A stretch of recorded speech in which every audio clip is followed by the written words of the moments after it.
Welcome to the Emotional Mastery Podcast. Today, I have Emma Dunwoody, and I'm so excited to have you on here. I found your podcast a few months ago, and I just literally binged it.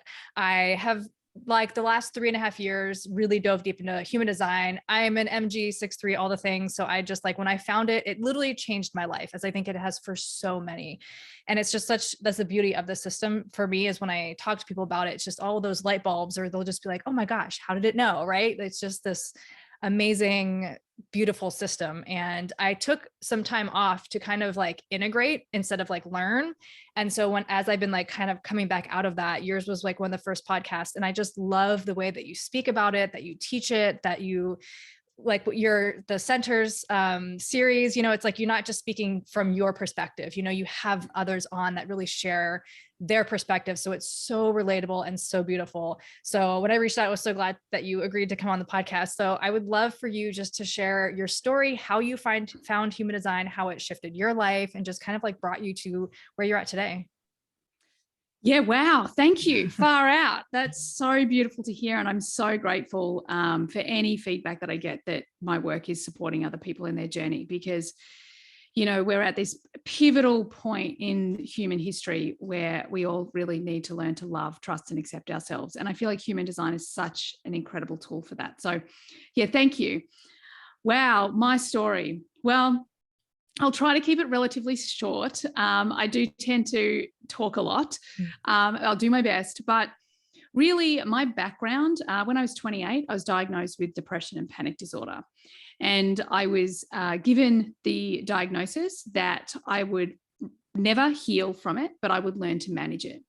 And in that moment, that was what I would call a defining moment for me, because I either decided that's it, I'm not going to live, or I have to find a way to heal myself, because the diagnosis I've been given just doesn't work for me.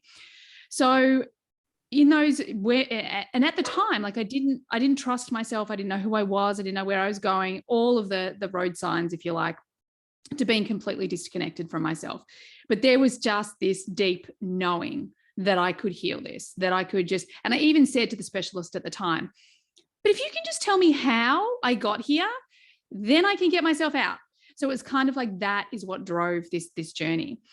And look, it all sparked learning about the brain, learning about behavior, learning about everything that we needed to understand about being human. Why do I tick? How do I tick? What are the steps I need to do to create happiness? And as I went through that journey over time, I shifted my career from advertising. I became an entrepreneur. We healed our marriage. We shifted from living in the country to living in Sydney. My entire life had transformed. And then at the age of 42, I had this moment where I was like, I really think I should feel better than this. I've completely transformed my life, but I still feel really unfulfilled. And at the time, I didn't realize I was going through a Uranus opposition. And this is a time of internal revolution.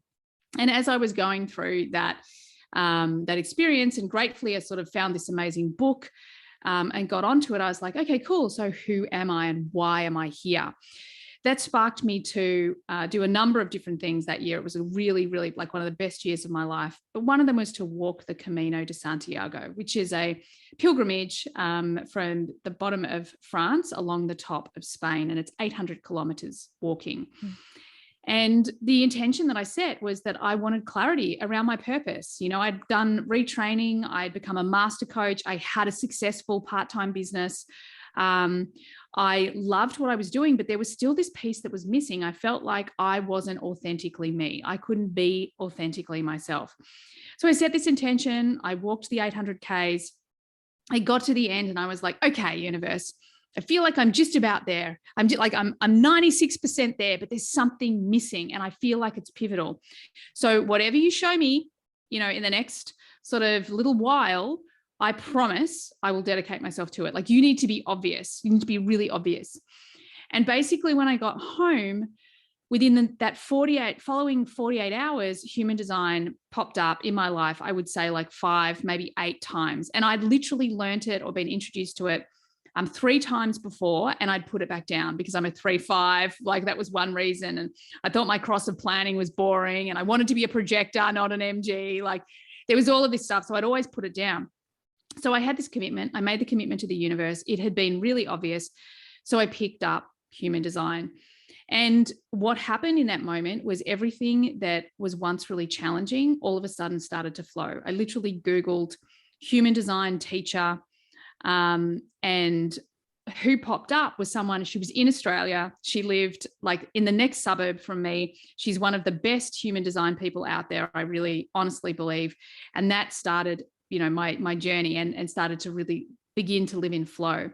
And one of the biggest pieces for me, and I'm kind of 7 years, I'm sort of 5 years into my full on experiment, but I've definitely been aware of my human design for the full 7, is that today I live on purpose as myself. I easily and effectively earn money doing what I love. Like one of my mantras was always like, universe, I want to get paid to be me. I get paid to be me every day. I'm messy. I'm overexcited. I'm all the things that I used to really criticize and punish myself for. And I freaking love my life. And I feel that human design this is the piece that gets us all the way there. So many of these other tools will get us almost there, but human design gives us the full permission to be our messy, imperfect, happy, joyous, healthy selves. And this is the piece that, you know, I think is the difference that makes the difference. I love that. And so do you feel like you have overcome that depression? Like you've healed your depression, like you set out to? Yeah, 100%. So I got to that state before I even discovered human design. You know, that was one of the big things for me, is because I'm like, wow, I've healed my depression. I've healed my anxiety, and I had panic disorder. So panic disorder is when you live in a panic attack 24/7. So I was constantly in this state. And I kind of, at the time, I thought that I would heal it and then I'd feel happy. Then I'd feel great. Then I'd feel fulfilled. And I didn't. And I was constantly like, well, I need to tweak my mindset. I need to tweak my mindset. You know, this is what I'd been trained to do. I was a really good behavioral coach. I was kicking significant goals within the corporate arena, C-level coaching, running workshops. It was amazing. But there was just this piece, this little piece. So it was that difference between, yep, I rewired my brain. I healed my brain 100%. I changed the chemicals in my brain. However, I wasn't being authentically myself. And that's the piece that human design really, you know, gives everyone, is this permission slip to be you. And that's when you really feel, you know, my favorite word is the vitality of life. And that's what I get to feel every day. Like I actually, like this morning when I woke up, I was like, oh my God, I'm excited. Look at all the cool things I've got on today. And that was, again, something that was always on my list that I wanted to do. I love that. Yeah. I feel like I resonate with your story. I mean, I've never been diagnosed with anything. I feel like as I've learned human design, I think that emotional wave piece like has really helped me so much, because I used to just be in such a low for like days or weeks. And I'd be like playing the victim and like, oh my gosh, like, why is this happening? Or why is this being taken away from me? Like, why does it keep happening? When does it end? Right. And then I learned about human design. And I mean, this is the Emotional Mastery Podcast. Like so much of my life has revolved around my emotions and the inability or the ability to regulate them, you know, the numbing them and all those things. And then I found this, and like, as I've just like continued my spiritual path, it's just been this, like, there doesn't need to be anything wrong. Sometimes it's just a wave, and we just have to get out of our head and feel it, which is so hard to do. Like even still, you know, I mean, 3.5 years into human design, but like 5 years, I would say, into my spiritual journey. And it's like on a mental level, I feel like I know, right? But then on that emotional level, and when you're drawn into it, like even this past week, I've just been sitting in this low, and I go through these ups and downs of like playing the victim, and then also being like, no, this is for you. Like, just ride it out. Everything is going to be on the other end, you know, and just like knowing so deeply, you know, like you described, like how you live your life now, right? Like, that's what I know. So, like, that is on my path. I just have to learn lessons before that. But yeah, I just think it's just such a beautiful, 100%.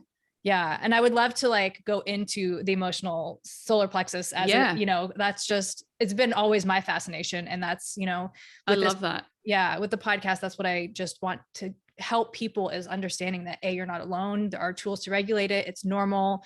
Because I think we can just get so lost and alone in our emotions and swim in them and not see anything outside of it, 100%. And there are a bunch of things that I'd love to respond to that you just said. Is that cool? Yeah, of course.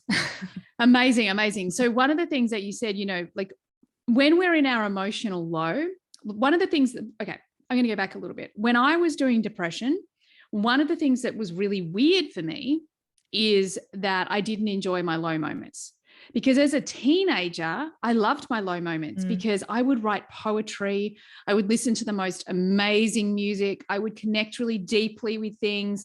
I would feel my feelings, and it was great.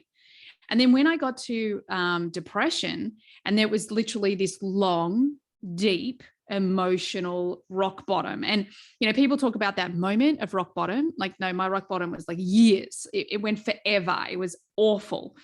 And that was one of the things that really challenged me. I was like, actually, I used to be able to manage this really well. It wasn't an issue. And this is when I'd really talk about with the solar plexus, what we need to understand is like, we've come to planet Earth to be emotional beings and become really wise about emotion. However, we also need to understand that we need to take responsibility for our emotion. We need to understand that how we dance with it is really, really important. And human design gives us so much power around this. Like, one of the big things I always talk about is when you have an emotional wave, you have to take responsibility for your emotions. Now, first, it's about not indulging in emotions. So what does not indulging mean? So when I was doing depression, I was absolutely 100% indulging my emotions. Something crappy would happen. I would tell myself, I would tell my husband, I would tell my mom, I would tell the dog, I would tell my friends, I would tell everyone, then I'd tell them all again. So I was just indulging my emotions. I was telling the same story over and over again. And what happens is that that's not our mechanical wave anymore. That is our learnt behavior. Our body is just responding with a learnt behavior because our mind tells us we're in a low. You shouldn't be in a low. You need to fix that. And there's nothing to fix. But because the ego is so attached to fixing something, we think that we need to fix it. And we go into this awful loop where it keeps us in this place where we are literally giving our power away. We're trying to fix ourselves. And the presupposition of if we need to fix ourselves is that we're telling ourselves we're broken. And these sort of things is what creates a mindset that is not at all serving our emotional wave. So we have to take total responsibility of the stories we tell ourselves when we're in our emotional highs, when we're in our emotional lows. Like, this has been such an incredible breakthrough for me to understand that difference, because I had changed all my stories. So I'd healed my depression. But the moment I got into an emotional low, it would also be almost be like I'd freak out, like, oh my God, I need to fix myself. Whereas now I'm like, hello, dear friend. You're telling me that I'm tired. You're telling me that I need a hug. You're telling me that I need to just, go into the bathroom, turn the music on loud, light a candle, chill out, whatever. So the meanings that I've now attached to my emotional low, they really serve me. And they also put me in a choice point. So one of the things that I know for me, and we're all different, there's a lot of things that are going to be similar, but we're all different. We all express our emotional highs and lows and in-betweens differently. But for me, when I'm tired, I will absolutely experience an emotional low. So last night, perfect example, and this is someone who's like well and truly in their design, lives their design every day, had a great day, walk out, talk to my husband. I say, oh my God, I've had the best day. I'm so excited. Da, da, da, da. And he says something and instantly I crash. Like in that, the thing that he says, like, oh, and I go straight down to the bottom. I go into the shower. So I do all of the normal things I do. So I go and have a shower. I want to, sort of cleanse my energy. And in the shower, I'm literally just saying to myself, I'm actually going to choose not to go there, because I know that this is me reacting, not responding. And in that moment, I'm like, I'm just going to choose to let it go. And it came up like 25 times. I'm just going to choose to let it go. If it's still something I want to address, I will do it tomorrow. I'm just going to choose to let it go. And I just kept telling myself until my ego was like, all right, she's not going there. She's not engaging. I'm going to let it go. So when we have an emotional wave, we have to understand that it's never going away, But the moment we stop demonizing and working with it, all of a sudden it is our superpower. You know, like I have the ability, and everyone with a defined solar plexus has the ability to hold emotional space for everyone. And to be able to hold emotional space, I mean, people who have experienced trauma, people who have experienced, high, love, like, and everything in between, we have the ability to hold space for people so that they can express that, learn from it, as a parent, whatever that is. So for us, when we learn to take full responsibility of our wave, then all of a sudden we become these really wise, grounded in emotion people that can really help and support others through their emotions. Mm-hmm. So for you, when you're reframing those lows, was there any specific tool, or it was just like a mental reframe, or like just letting the ego know, like, take a back seat, we're just going to feel this right now? Because I think that so much of it is when it becomes mental, it is so hard to get out of that, because so stories on repeat, and like, I love that. Great question. And look, one of the things for me, I'm a line 3. So for all of you listening, I'm a 3/5 emotional, obviously, manifesting generator. So one of the big things for me is one of the great gifts that human design gave me is the permission to make mistakes. I always thought I was okay at it until I started to do my shadow work, and I was like, oh no, I'm really not okay with making mistakes. So of course, when I came to human design and I was given the ultimate permission slip as an MG and a line 3 to make lots of mistakes because I learned from them, I then got into this place where, well, I'm just going to try everything. So when it came to my emotional wave, I wasn't afraid of taking imperfect action. So in the beginning, I did what I'd done as I'd healed my mental state, and I tried to reframe a lot of things, but I did it very mentally. And it didn't help. It just kind of made it worse. And it kind of made my mind more busy. I would have to meditate more, all of those things. So what I actually noticed is the best way for me to really work with my emotions was, no surprise, get back into my body, to actually feel the feeling.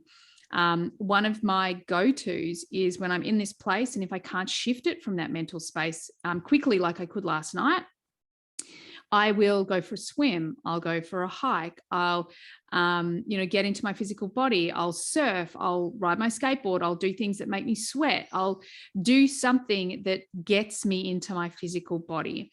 And I actually have a conversation with my ego. She has a whole alter ego herself. Like, I know what she looks like. And I will actually say to her, like, can you just hold tight for a minute? Can you just sit? We'll have this conversation, but not right now. So oftentimes I will sort of appease my ego by saying, if you just sit over there, like, even to the point where I was having, I was with my kinesiologist once, we were doing this group journey thing. And I literally said to my ego, can you just go and sit outside and take notes, please? And the mental chatter just left, like, we can really condition our own mind. We can speak to our ego in this way. We can, calm ourselves this way. So the biggest thing for me is I talk to my ego as it's just another part of me she's welcome to be there. You can be here. You can't drive. You're not the decision maker, but you have the opportunity to share. You can share, but right now I don't want to hear it. We'll have this conversation later. And then that process of really getting back into the body is a way that you can really start to shift. The other thing that I'm massive on, a lot of people teach human design and they're like, here's your human design, go and do it. We don't do our design. We be our design. We live it. So the best way that we can really come into alignment with our design, in my opinion, is to reverse engineer. So every night reflect, like, what worked? What worked with my emotional wave today? What didn't work? Okay, so I might do more of that and less of that. And just being really kind to yourself, like, this is an experiment. Human design is an experiment. And if you're willing to get messy, you're willing to make mistakes, and you're willing to actually review on a daily basis or as often as you possibly can, then all you're doing is you're reprogramming the mind to support the design, as opposed to how we're conditioned, where we're conditioned to let the mind lead and the body follows. What we want to do is we actually want to change that. We want to let the body lead and use the unconscious mind, which is this incredible supercomputer, to follow and use all of its power to support our design, if that makes sense. Absolutely. Yeah. I literally was just sitting journaling because the same thing when I get in lows, I try and like I had a healer once tell me when we were doing like a guided meditation, I just like couldn't, my ego was just like so loud. Oh, And yeah. And I had said something that my ego was telling me, and she was just like, well, why don't you just humor the ego and just let it think that it's right? And let's move on, because like, you're going to be in that loop. And I was like, yeah. But like when I'm in a low, like today I was journaling and I was like, I'm frustrated. I'm angry. I'm like, so it's like, okay, I know I'm a 6/3 emotional manifesting generator. So, okay, first of all, I'm in a low of my wave. I'm supposed to feel, right? I believe that spirit speaks through our feelings too. Like that's the way we can communicate and understand. But then the mind takes over and it becomes this whole other thing that it never was meant to be. But then, being an MG, like frustration, anger, okay, I'm misaligned in some shape or form. I'm not living for my purpose. I'm not lit up by something. There's something that is just, so then it's kind of like then retracing that, like, okay, what is it? Like work. I'm not lit up by work anymore, like my 9 to 5. But, there are like certain things that sometimes you have to do. And it's like, okay, well, how can I find more purpose and things that let me up outside of that so that I can come back to myself? But yeah, just like you said, I think it is tracing it back through that and understanding, and not, it's like appeasing the ego, but being in the body too. And I move my body every day too, because if I don't move, and especially when I'm in a low, if I am not moving my body, it's so much harder to get pulled out of it, because it's easy to do all the things when we're in a high, right? I'm going to work out today. I'm going to eat right today. I'm going to do this. I'm going to do that. Right. But then when we're in the low, it's an intentional effort to do those things, but it's the things that really, really help. So I love that you said that. Exactly. And I love that. I think it is, there was something that you said that I really wanted to respond to. It'll come back to me. It'll come back to me. What did you say? Undefined ajna. It'll do this to me. No, can't remember. It'll come back. Well, there was something, I know I was listening to one of your episodes about, and it was the Ajna series, and you're having conversation. And this is something I literally will always think about now during meditation, because I love meditating. I try and meditate like 20 minutes if I can. Sometimes life happens and I'm like squeezing in 5 before bed. But I was always like struggling to find what works for me, because silent meditation, my ajna, it's loud. It is so loud that I'm just like, I can't shut it down. I can't figure it out. But the woman that you were speaking with in that episode, she was saying like mantras, right? Because it gives the ego and it gives the mind something to do. And I was like, and I realized, like, for me, when I go through visual meditations, whether it's like a grounding cord and clearing up my chakras, I'm so much better able to just like focus and clear everything else out, right? Because it's like I've given my mind now something to do. And I think that, like, just going back to the ego, I actually just recorded an episode that's coming out Thursday in like 2 days about our awareness centers, and how, it is mind, body, and spirit, right? And how we can just find harmony within those. But it truly is, like, for me, finding that balance between the ego and the mind and the emotions, because it's so easy to just, like we've been talking about, like, it just goes places and it's so hard to come back from it. So it's still my lesson. I've been working so much with it. And like you said, like, human design is an experiment. I have been experimenting with my emotional authority. I have an undefined root too, that I'm just like constantly feel like I need to make decisions now. But it's like really giving yourself permission in those moments too. Like, I don't have to make a decision right now. If I have to, it's probably not for me. Right. If there's like that absolute pressure of like, you need to tell me right now, then that's what I tell myself, I'm like, it's probably just not for me right now. Exactly. And, the magic of being, like, so often when we come to human design and we discover that we've got emotional authority, we're like, oh God, especially as MGs, what do you mean? I have to wait. I don't want to wait.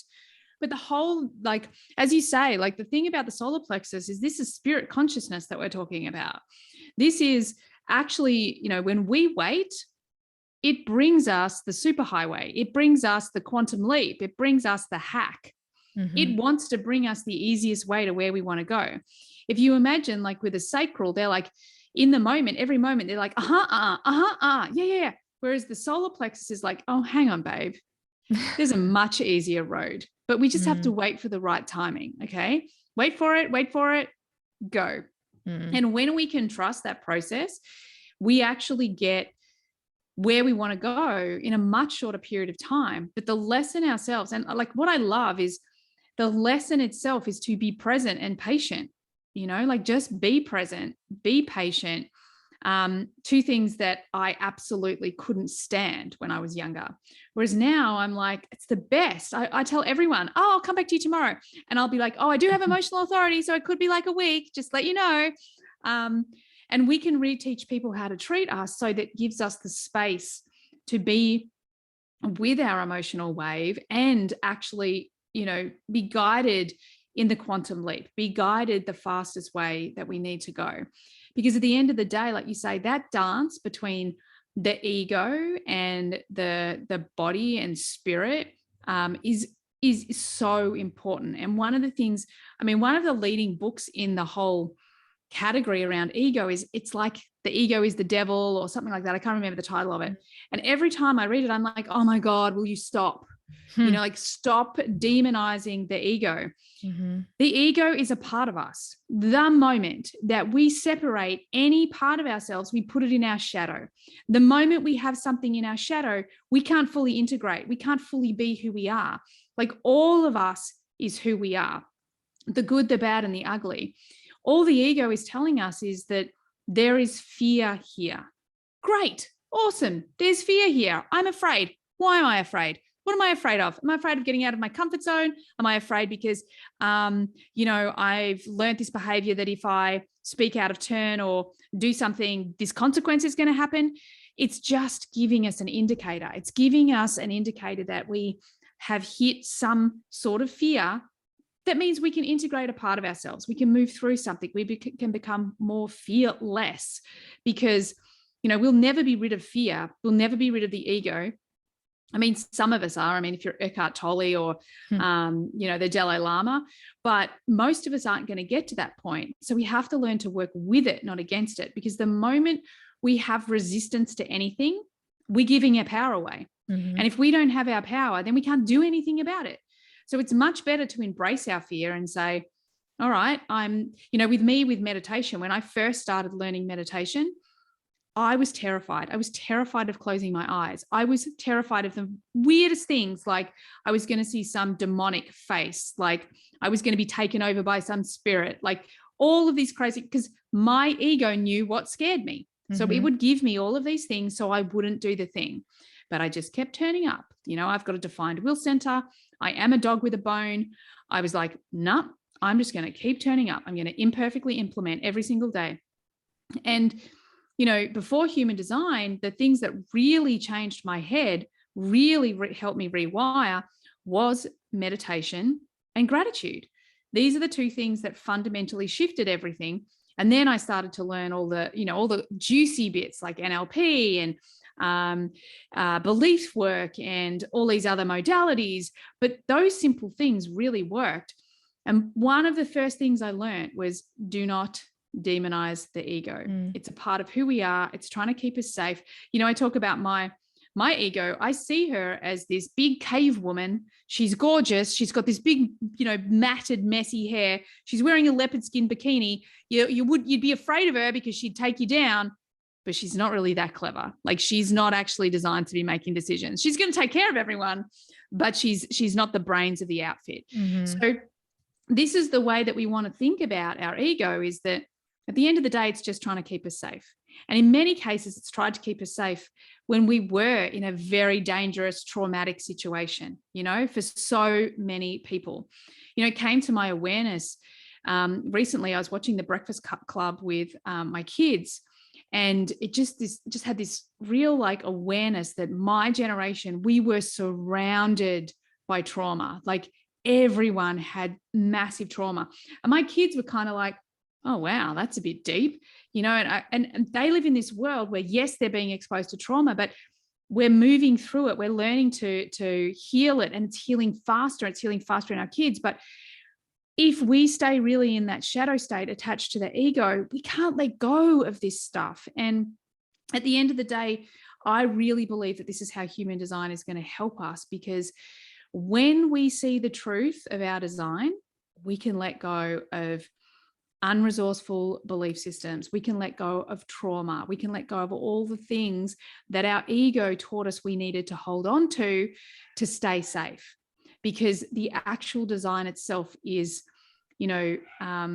it's a quantum expression. So we can just look at our design and then we're like, okay, I can start to let go of all this armor that I've created, because this is actually who I'm meant to be. So stop criticizing myself for my superpowers and just let myself be me. So yeah, that was a bit of a rant, but yes, it's super powerful. Yeah, I love that. I think for me too, on my journey, one of the biggest shifts on my perspective of the ego, because you're right, so many people are just like, stop or shut it down, or I can't be this, I have to release this because it's not good for me. Was just understanding exactly what you said, like our ego is really trying to protect us. And especially if you have come from trauma in any shape or form, like you're trying to not get there again, right? Like that's what the ego is. And I have some trauma from past relationships. And so when I find myself in something that is like healthy, right, then the ego is just like, well, what if they're lying? What if they're this? Or what if it's going to challenge?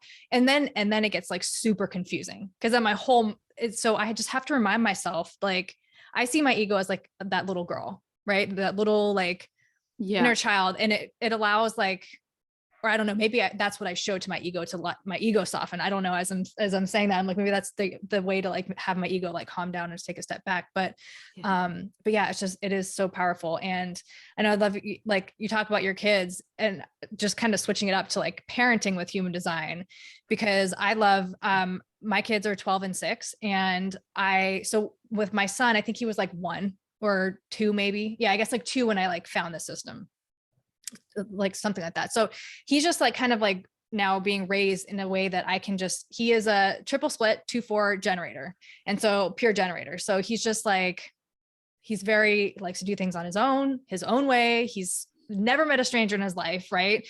Very emotional though. He's a Scorpio rising. So he's got a lot of like depth and darkness in there. And so I just try and like guide him through that. And so I love like that we are, like you said, we're kind of, these past generations or our generation was just like raised in a space where we weren't really allowed to talk about our trauma. It was 100%. like, I can't tell you how many times I've heard, you're fine, you'll be fine, I'm fine, you're fine, and it was just so disempowering for somebody with emotions, right? I mean, we all have emotions, yes, but like to just be told like if I felt I was too much, and so being able to like kind of look to my kids and just be like, even in the moments where I'm so frustrated and angry and I'm just like overwhelmed, I'll just be like, what do you need? Like, how can I support you right now? Like, cause there's something beyond you just like throwing your shoe at the wall, right? Like something is happening that you need space to like talk about it. And so it's just kind of like try that like two-way thing. So I mean, I love that. I love that. And I totally agree. I think human design and parenting is just so powerful. So I've got two MGs, both sacral. And, one of the greatest journeys has been like, I'm the only emotional being in the house. And, what's been really powerful, and I didn't, like when I first had my eldest, when I had Coop, I was in the middle of depression and panic disorder, so this kid with an undefined will center, like he got conditioned. He didn't have any choice. Like he was in my belly and I carried him around for like 2 whole years. So it's been a really powerful way to help them to find themselves, create their own boundaries, know how to make their own decisions. Even emotion, like it's been a really powerful lesson to teach them that my emotion is my emotion, but it influenced them, that they feel it and they don't have to hold on to it. They don't have to change it. They don't have to fix it. I remember one time last year, I can't remember what had actually happened, but I was really upset.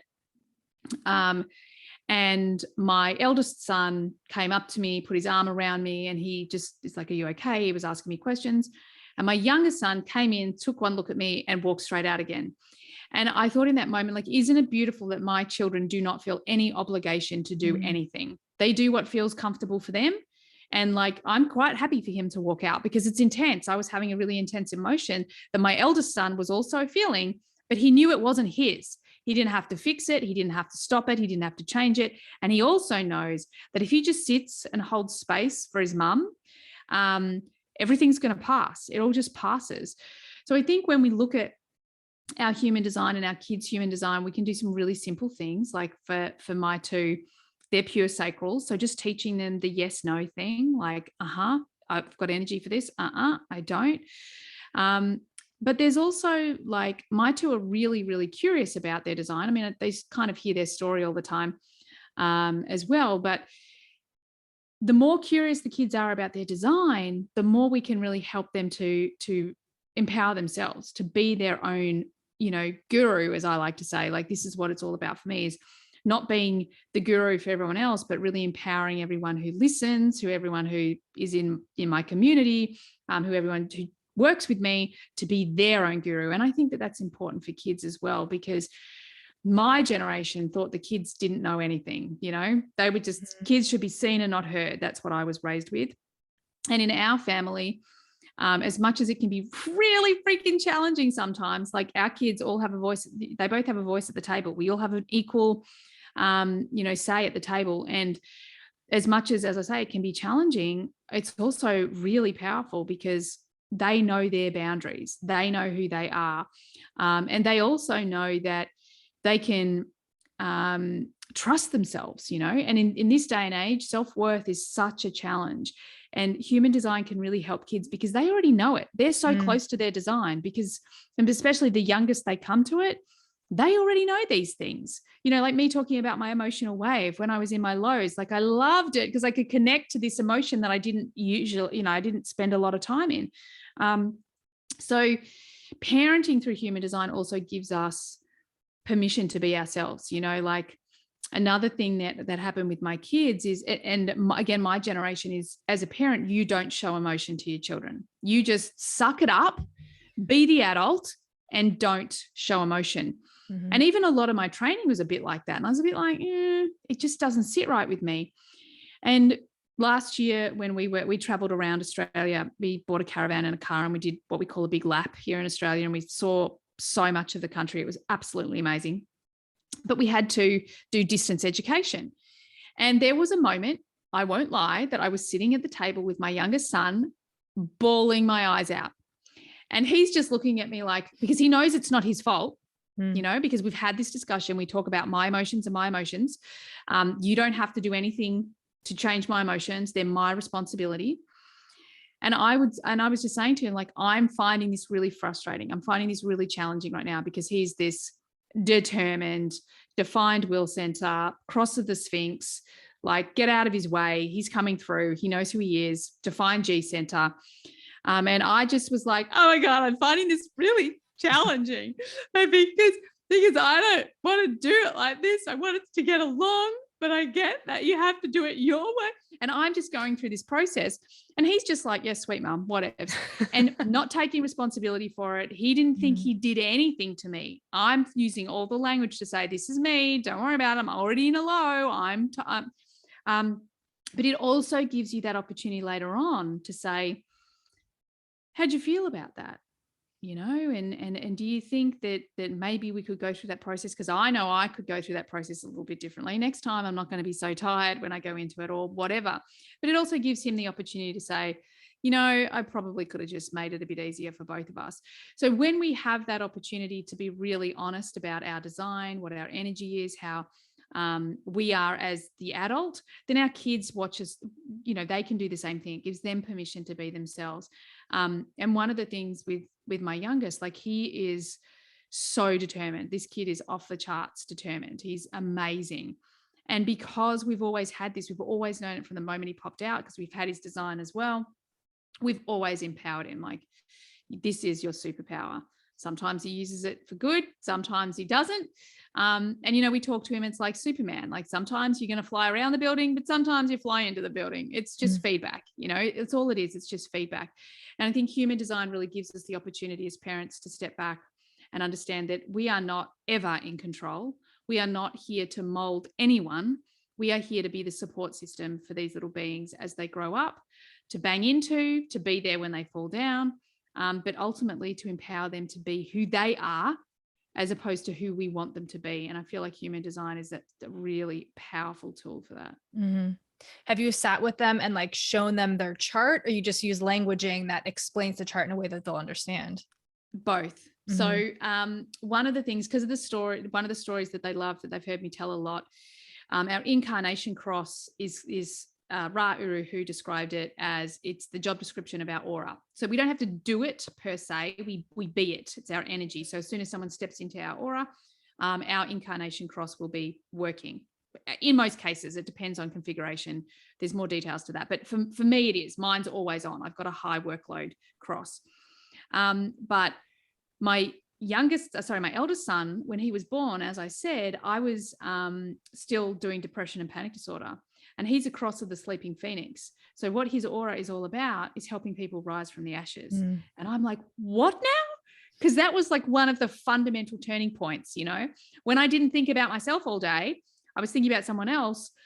All the work I'd been doing just started to just drop in, everything just started to shift and change for me because I wasn't constantly watching myself every 2 seconds. So this aura, this little kid, and he's always been my phoenix, like whether it's a tiny moment, and he doesn't have to do anything and it's not his responsibility. But his energy just lifts people up. And it's amazing to see even the friends that he has. He's got so many friends that have experienced real trauma. And then after the trauma, they meet him and he's the kid that can talk about everything. He just does. He just talks about everything and it's all the same, whether it's good, bad, or indifferent, and really helps them, rise from the ashes. And then his brother's story is he's a cross of the Sphinx, and the Sphinx is all about direction and changing direction. And if you're a Sphinx, you're going to know this feeling of being completely lost and having no idea where you're going. And then all of a sudden, you know where you're going. But you help other people find direction. And when Oscar was born, as he was born, I started my first business out of corporate and started my first business. So he gave me this new direction when he was born. So they've sort of heard these stories and they've been super curious about it. And oftentimes if they hear me working on someone's chart or I'm unpacking a friend's chart, they'll just say, "Can you do mine, Mum?" So they will often just ask me about little things, or they'll say, "Is this in my design, Mum?" And I'll go, "Oh yeah, babe. Yep, absolutely. Do you want to know more?" And so the more they are like, it's like the more it gives them permission to be themselves, the more they want to know about it. And I suppose that's the same for us adults as well, right? So you just like let them come to you and ask. So my son is more familiar with it. My daughter, she's 12, but she's very resistant of it all now. But I always empower her to just be like, "What should I do?" And I'm like, what do you feel like is the right answer for you?" Yeah. Right. Because I want to empower her to trust herself. And I always just let her know, like when people are mean to you, it's usually a reflection of themselves. Like, don't take it personally. You just have to let that stuff go. And so I'm like, I try and like talk to her about it. And she's just like, she just zones out and she's just like not into it.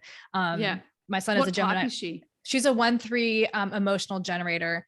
And the only two centers she has defined are her sacral and solar plexus. And it's interesting because I have a wide split, the 59-6, and the only channel she has is the 59-6. And so I feel like almost in a way, sometimes that triggers me.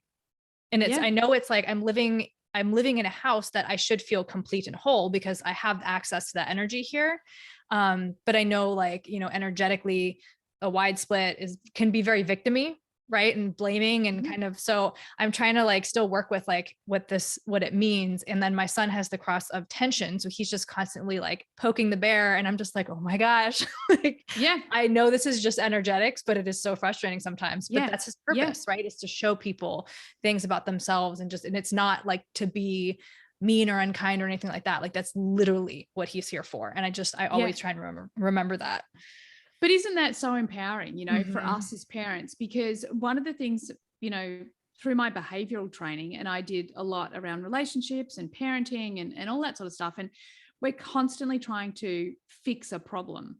And oftentimes we're trying to fix a problem that isn't a problem. We actually just need to, like you say, need to accept like, we do with Oscar, like he is here. He's got the 51. He's got the channel of initiation, which is the gate of shock. He's got the 5125. Like this is aura busting. It's impactful. It's shocking. It's, it can be challenging, but in the same breath, it's a freaking superpower. So one of the things for me, I'm just super important. The way I share it with them is I will say, especially if I find something challenging, I will say, this is actually your superpower. This is your superpower. And you get to choose how you use it. Especially if your daughter's really not that into it, like that's fine. Just let her do it. Like oftentimes and Ra actually talked about this. You can just show your kids their design and it'll already start to integrate on a quantum level. And that's all I did in the beginning as well. I was just like, oh, look at that. That's you. That's pretty cool, huh? And then I just sort of left it and I let their curiosity come to me. But sometimes, especially as I was going through the process, and still now I do it, I kind of go, because this is a quantum system, you know, as we raise our frequency, we get access to more. So we can learn human design in the beginning, or we can do the gene keys in the beginning, and we're not going to get much out of it. We're just going to get what we need. And then as our frequency gets higher and higher and higher, we're going to get more and more and more and more and more, because we can access more of the knowledge or the wisdom from it. And I think a large part of with the kids, it's the same process, you know, like, what was I saying? Oh yeah. So if I'm learning or going over a gate again, you know, and it might be one of them, and I'm going through this process at the moment, where I'm just picking a card. My friend Brynja Magnuson's got this beautiful card deck, which is all the gates and totem animals and the gene keys, like all together. So at the moment, I'm just pulling a card every day and I'm doing the contemplation process on whatever I got. And yesterday I got card gate 7. And gate 7 is my youngest son's personality sun. So I was just like, wow, I learned these really cool things that are in you yesterday. So it was all about me. It was what I'd learned. And I was like, this is really exciting. No expectation that he had to pick it up, that he had to do anything with it. It was my enthusiasm. And you know, the little smirk on his face is like, yeah, mom, get out of my way. Get out of my way. I am a leader. I'm like, yes, you are, babe. So, you know, at the end of the day, have fun with it, be light with it, and they will come to you when they're ready. That's been my experience. Yeah. My son, he's a Gemini moon. He's got a defined head. He's so like into so much of that stuff, right? Like he's in camp, and one of his camp instructors, her name is Gemini. And so she came up to me when I picked him up. She was like, oh my gosh, you're Christian's mom? And she was like, yeah, he told me he's a Gemini moon. He's a Scorpio rising. She's like, I was blown away that he's turning 6 on Friday. But she was like blown away that he's so attracted to that. I think just his curiosity, and his teacher, he's had issues at school because he's very inquisitive. He likes to ask questions and he won't just let things sit. And so I've gotten so many emails that he's disruptive to the class because he asks too many questions, but they're like, he's respectful though. Like, it's not like he's like mean to the teachers or bullying anybody. He's just, and so part of me is just like, but isn't that what the school system is supposed to be for, is to allow them to ask questions and not tell them to sit and be quiet? 100%. And defined Ajna, like that's what he's here to do. Like all the other, like the defined Ajnas are the only ones that are here to sit in class and ask questions, you know? So the rest of us can go, oh yeah, shit, that's a really good question. Oh, I hadn't thought of that. Oh my God. Yeah. Wow. You know, so, and this is a really important point, you know, and because I have a real, like one of my dreams is that by the time I have grandchildren at the age to start school, I want them to go to school with their human design, because your son needs to know that he's here to ask questions. Yeah. He is here to ask questions, and it's okay to ask questions. You know, I have this story about my now 15-year-old. I was driving from my mum's place at the time to our place. It was a 3.5-hour drive. He started asking questions as I drove out of her driveway, and he finished as we arrived home. And I answered every single question. And I was like, that is a defined Ajna. They're designed to ask lots of questions. And it's not even about the answers. They don't need the freaking answers. Yeah. They just want to ask questions. They're curious. And I think that that's one of the things that is the challenge, you know, because we've got to be super cautious about where we send our kids to school and what they believe is true. You know, like our kids have got the freedom to speak their truth, because you know, one of my eldest, he has one of the gates which is really aligned to dyslexia, and I'm dyslexic, or I was diagnosed as dyslexic as a kid, and there was no way I was having him go down that path. So we used his human design, my behavioral experience, and a lot of intuition to give him different boundaries, to give him different belief systems. And the thing that's amazing and crazy now, that's beautiful, is he's taken 100% responsibility for his learning. He is not at all interested in being an A student, but he knows he can do it his way. So he smashes it. Like, he gets really good grades. He hardly does any work.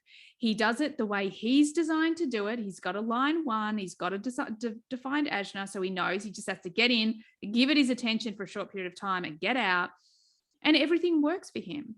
So this is the power of it. As parents, we need to empower them to really know what their superpowers are, and not to try and force them like the school does to be like everyone else, because we're not here to be like anyone else. We're here to be like ourselves.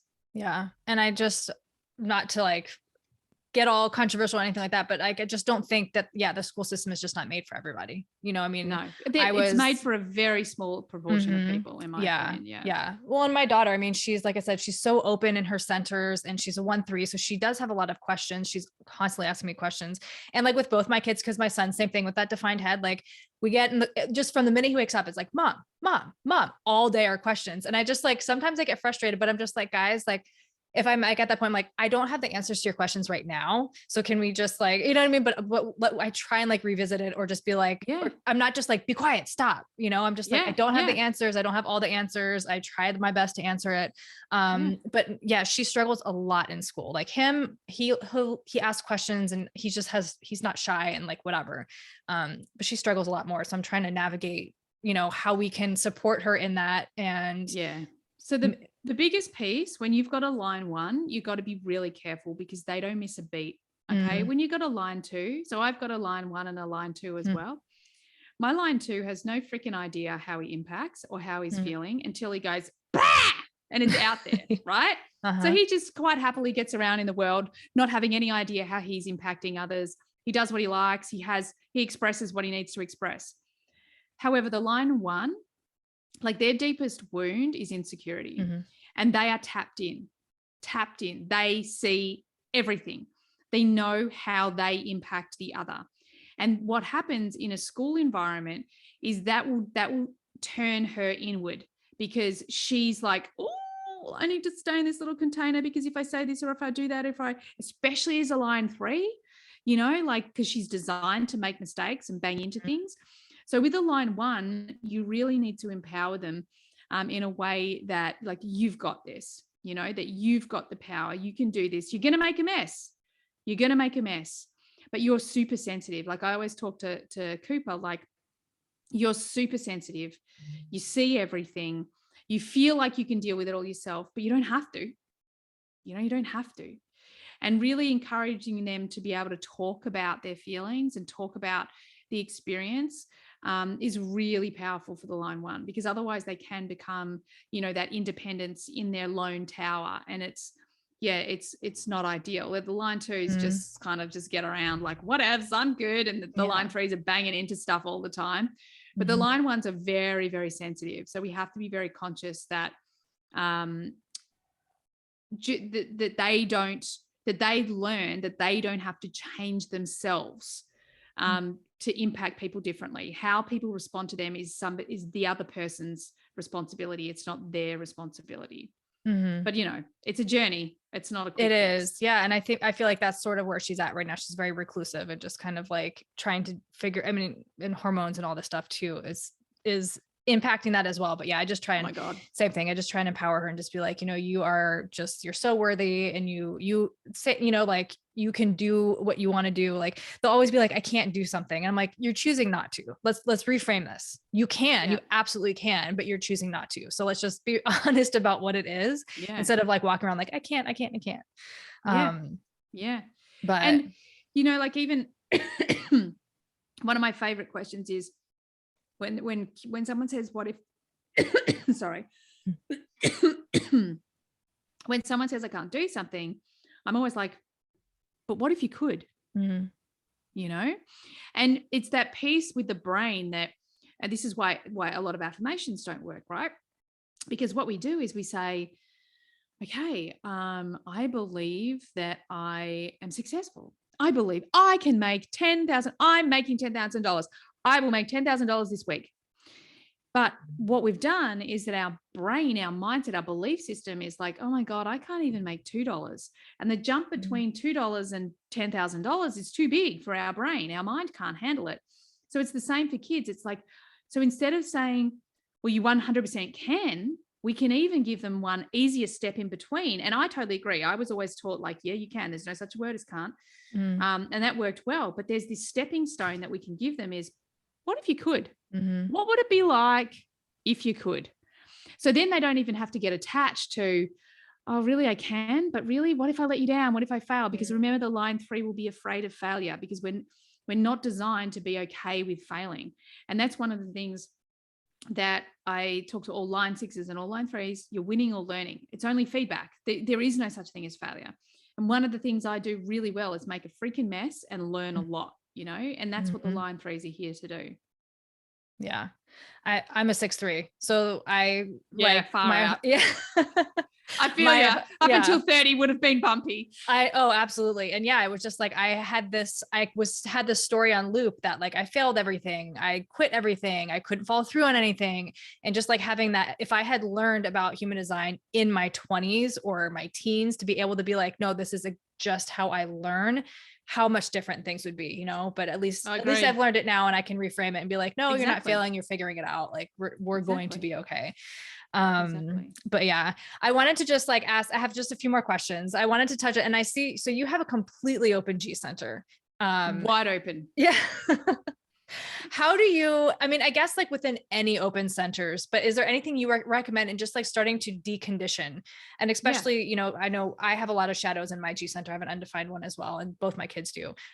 So I was just curious what you are. Yeah, beautiful. So look, as the not self theme says, I constantly looked for love and for purpose. And one of the big things to understand is when you have an undefined G center, you can fulfill your purpose in any which way. You have got a smorgasbord.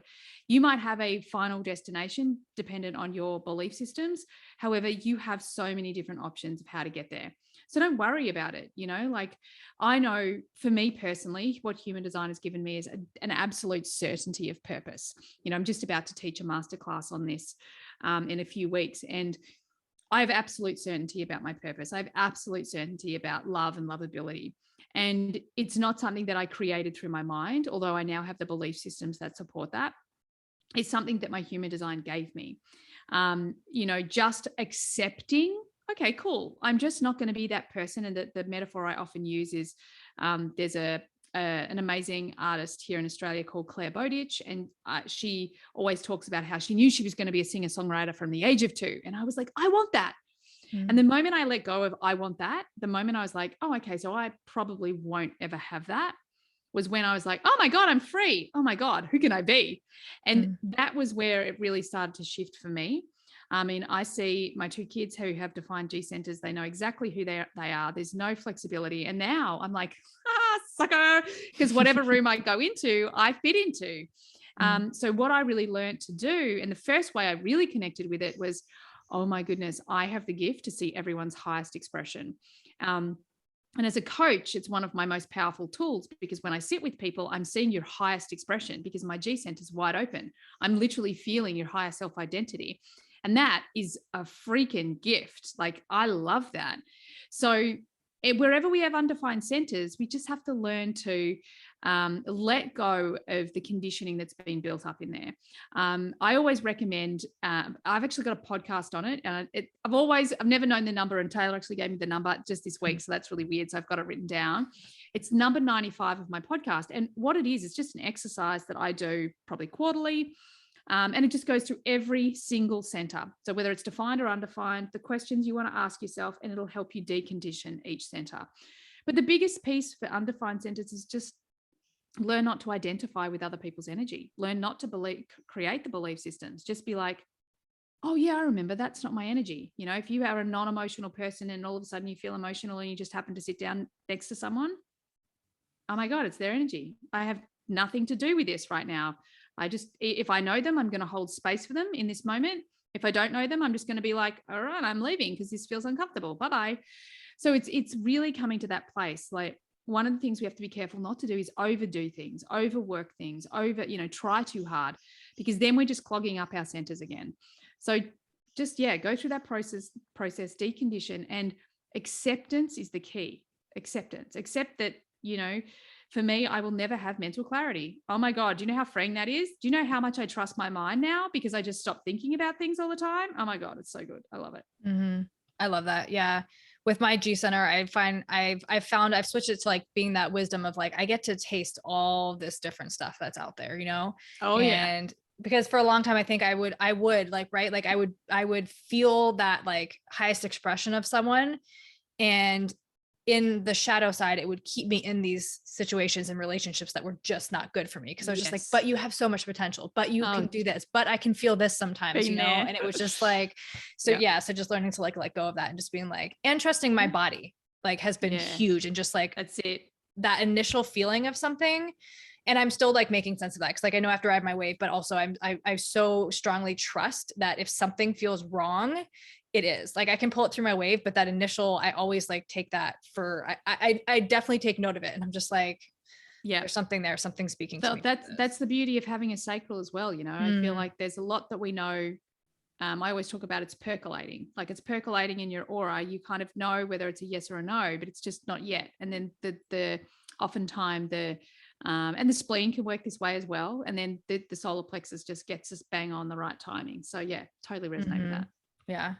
My final question was going to be about purpose. I know that I saw you have the masterclass on purpose. I'm going to be there because I think that is Amazing. everybody's question is just, and even still, it's like, I know what my purpose is now. I've become so clear on it, but there are moments where I'm in alone. I'm just like, oh my gosh, am I on the right path? Like, what is it? Like, what exactly is it I'm here to do? So yeah, I mean, without like obviously going into detail, but is there anything, maybe like one piece that someone can take? So one piece, this is, I suppose, like one of the things for me is purpose is the thing that I've been most curious about my entire life. And again, how my purpose has curated over time, especially after human design, I've stopped trying to force it. And I've taught purpose and I've coached purpose for many, many, many years. And now with human design, there's a lot more of allowing that comes with purpose. And then you do that reverse engineering and you're like, oh, there it is, there it is, there it is.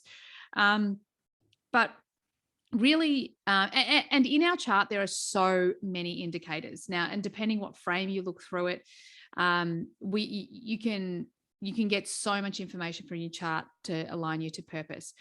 But the most simple thing, where I always start with purpose is the container of your purpose. Like, what's the bucket that everything goes into?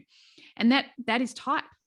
So if you're a manifestor, your purpose, the bucket of your purpose, the way you express your purpose is all about initiating people into action. If you're a generator or a manifesting generator, you're all about building stuff, building things in the material plane, blowing things up, doing the work that lights you up. That is your bucket. That's your container. If you are a projector, then your container is guide. You're here to guide. You're here to see efficiencies. What those efficiencies are going to be determined within the details of your chart. But that's what you're here to do. And then if you're a reflector, then you're basically here to reflect back where a community's at, to be the heart of a community of some kind. And that could be family, that could be a business, that could be a local area. But these are our containers. This is where we start. So if you're on that journey and you want to discover your purpose, and like the two of us, you're a manifesting generator, then a large part is like, okay, what lights me up? That's what I need to focus on, just what lights me up. And as you go down that journey, then you're going to start to unfold all the other little nuances the deeper you go. Mm-hmm. I love that. Yeah. And I think that in itself is so powerful. Even just sitting, like I said, like even just early being like, I'm frustrated, something's not letting me up. How can I add more of that in? It's just so helpful. And we can let go of so much stuff. My dear friend, Jess Babaco, she's a manifester. And one of the things that used to frustrate her is she didn't want to run the same program all the time. And, she's like, oh, hang on a second, I am a manifester, therefore I don't have to. I can just do whatever is aligned. So this is how we can really just tap in and start that process of being on purpose and being in alignment. Mm-hmm.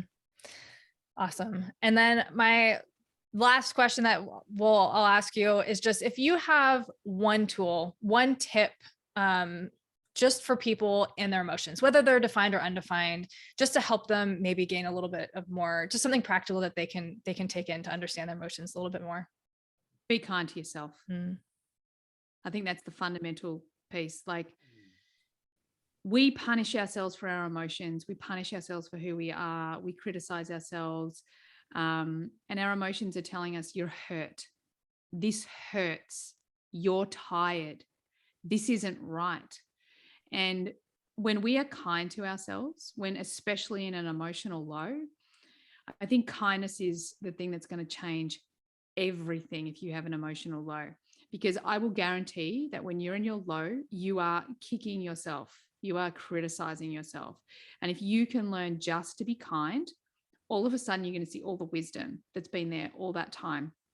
And I will actually write on my hand, and I oftentimes pull the same card. I will write the question, what would kindness do? If I'm in a low, I will write on the back of my hand, what would kindness do? And I will stay in that space, and I'll keep asking myself that question. And that means that, like last night, I stand in the shower and I'm like, I'm not going there today, because kindness would take care of me. I don't have the energy for this. I've had a great day. I want to continue to feel really awesome. If this is a really important thing that I need to address, then I can address it tomorrow. That's what kindness would do. So yeah, that would be my advice. Thank you. That's beautiful. Emma, thank you so much for sharing your energy and your wisdom and having this conversation on the podcast. If you want to let everyone know where they can find you, how they can work with you, how they can listen to you, of course, I'll have everything in the show notes as well. Amazing. Well, like any good MG, there's lots of places you can find me. Of course, it's the Human Design Podcast is number one. My Instagram is, you can just search me. I'm the Human Design Coach, but there's some underscores in between there, but just look for Emma Dunwoody and you'll find me. And then emmadunwoody.com is my website. And look, there is absolutely, one of my biggest energies is all about support. So we have an amazing community. It all kind of starts with the podcast community. We have a Facebook community, all free ways that you can sort of be with our work. And then you can join HDX, which is our membership, or you can join one of the masterminds, which we're just about to launch. I am so excited. My mastermind is my favorite thing. It's a 3-month program, 30 hours in a small group with me over 3 months. It's like really intense, but it's so much fun. And then you can book an unpack session with me, which is like a reading, but it's so much more intense. It's all about coaching pieces as well.